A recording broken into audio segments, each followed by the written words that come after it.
Hello friend, welcome back to my YouTube channel Mampi Rannaghar. तो आज के देखो तुम्हारे चिकेन स्नैक्स एक आइटेम देखाচ্ছি। तो কীভাবে বানাই দেখতে থাকো। প্রথমে দেখো আমি কিছুটা রুটি পিস পিস করে নিয়েছি মিক্সিং জারের মধ্যে। এখানে কিছু বোনলেস চিকেন রয়েছে, পিস পিস করা রয়েছে। তো দেখো আমি পাউডারটাকে কিছুটা ব্লেন্ড করে নিয়েছি, নিয়ে চিকেনটাকে আমি কিছুটা মিক্সির মধ্যে ব্লেন্ড করে নিয়েছি। এবার কিছুটা রসুন কুচি, কয়েকটা কাঁচা লঙ্কা, অল্প একটু শুকনো লঙ্কা ভেজে গুঁড়িয়ে রেখেছি, একটু গোলমরিচের গুঁড়ো সেটা দিয়ে দিচ্ছি। তো দেখতেই পাচ্ছ সামান্য মতো বিন নুন দিয়ে দিলাম। তোমরা থাকলে চাট মশলাও দিতে পারো, এটা বেশি ভালো লাগবে। তো দেখো সব কিছু একসাথে মিক্সিং জারে ব্লেন্ড করা হয়ে গেছে, আর একবার ব্লেন্ড করে নিয়েছি।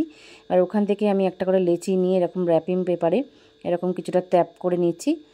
দেখতেই পাচ্ছ এভাবে কিন্তু চিকেনটাকে ট্যাপ করে নিতে হবে। নিয়ে ওপরে আমি চিকেন এটার ওপরে আমি কিছু স্লাইডিং চিজ দিয়ে দিলাম, দিয়ে এটাকে পুরো আমি রোল করে নিচ্ছি। দেখতেই পাচ্ছ দেখো সবগুলোকে একসাথে এভাবে রোল করা হয়ে গেছে।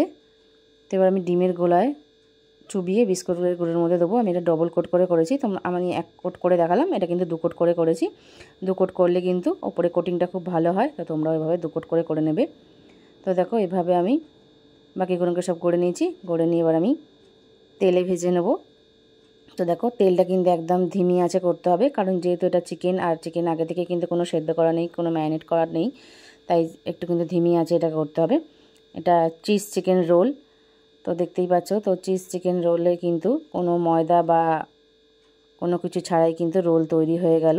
তো দেখো এরকম ধিমি আঁচে এপাট ওপাট করে করকরে করে এপাট ওপাট ভেজে নিতে হবে। তো দেখতে পাচ্ছ আমি তুলে নিয়েছি।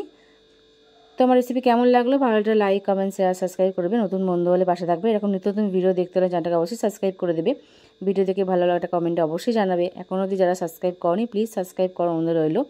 দেখতেই পাচ্ছ কত সুন্দর চটজলদি একটা মুখরোচক রেসিপি তৈরি হয়ে গেল। অসাধারণ একটা খেতে হয়। তো নিজেরা খাও, সকলকে খাও, বাচ্চা বড় সবাই কিন্তু খুব পছন্দ করবে, কারণ চিজটা কিন্তু অনেকেই পছন্দ করে। বাচ্চারা কিন্তু চিজ পেলে অনেক সুস্বাদু খেতে হয়, তাই সবাই কিন্তু খাবে। তো অবশ্যই বাড়িতে সকলের জন্য, বাচ্চা বড়োর জন্য বানিয়ে দেয়। Thank you so much.